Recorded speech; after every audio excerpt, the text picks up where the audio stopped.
यकीन माने आप, मैं आपसे बात कर रहा हूँ ना, मेरी आँखों में आँसू हैं। लेकिन नस्ल दर नस्ल दर्द की याद बहुत आती है। जान मोहम्मद तो जो है ना वहीं पे जो है ना स्टेशन पे ही फ़ौत हो गए थे। और जनाब आला बाकी जो है ना शेर मोहम्मद जिसकी शादी वो बता रहे थे इंडिया में हुई थी, वो भी फ़ौत हो चुका है। तो ये संदेश जो आप सुन रहे हैं ये दरड़ से गए हुए उन लोगों की औलादें हैं जो आज भी अपने दरड़ को याद करती हैं, जिनमें दरड़ की मिट्टी बोलती है।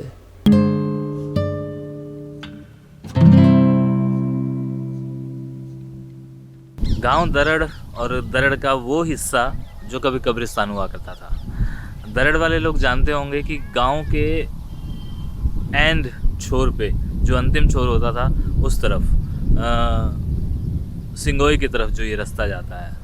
और यहाँ क्योंकि अब मुसलमान लोग नहीं हैं, लेकिन उनके बाद एक परिवार ऐसा आया जिनके कुछ मेम्बरान हैं, वो यहाँ मुझे लेके आए कि यहाँ वो कब्रिस्तान है जहाँ कभी यहाँ से गए हुए लोगों की कब्रें मौजूद थी। और उसके बाद हमारे परिवार की भी यहाँ पे कब्रें हैं। तो मैं जहाँ खड़ा हूँ राशिद भाई कह रहे हैं कि यहाँ पे भी है। तो ये हैं हमारे राशिद भाई। और राशिद भाई, आपने अपनी आंखों से यहाँ पे कितनी कब्रें देखी हैं और यहाँ कहाँ कहाँ हैं? देखो और जी, कब्रें तो काफ़ी देखी। ये भी कब्र ही है, आगे भी कब्र है अच्छा, और ये भी कब्रें ही है यहाँ पे। यानी कि जहाँ हम खड़े हैं हाँ, यहाँ ये पे भी सब हो सकती कब्रें हैं। हैं, अच्छा, पक्की कब्रें हैं। कुछ ईंटें ये देखो निशानी अब भी हैं। ठीक है। और एक वो नज़र आ रही है जो ये भी कब्र है। अब पुराने आदमी तो बताते हैं सारा कब्रिस्तान ही ये होता वाली है। जो कह रहे हो? हाँ जी, हाँ जी। अच्छा अच्छा, ये भी कब्र है ठीक है। और ये सब कभी कब्रिस्तान ही होता था, बुजुर्ग बताते हैं बड़े।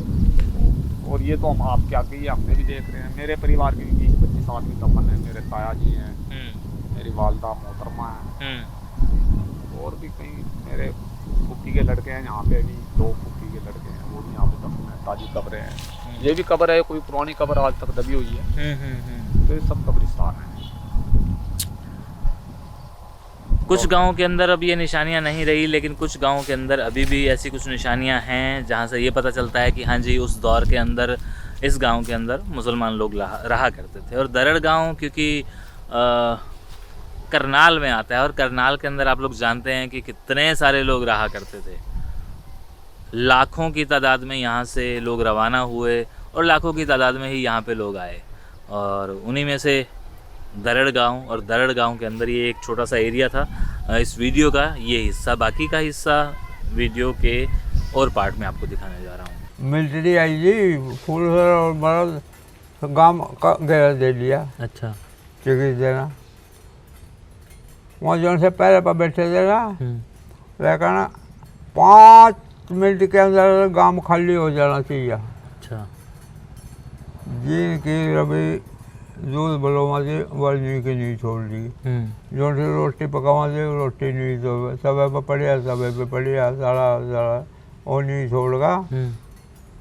जला ये जी मरोगी पहला वो बटड़े हो गए, यूं गले संग आ गया। और करनाल पड़े रहे, मतलब कई महीने सालों पड़े रहे।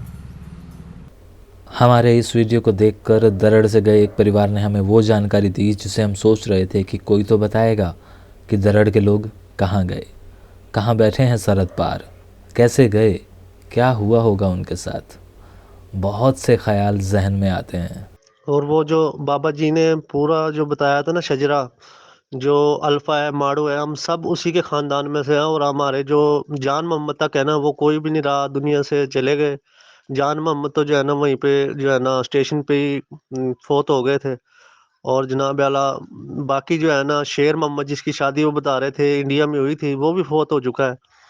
बाकी जो है ना, जो हमारे बाप दादा है वो पूरा दर्द का दर्द गांव जैसे वहां से उठ के आया था ना, पूरा गांव ऐसे ही बसा हुआ है यहाँ पे।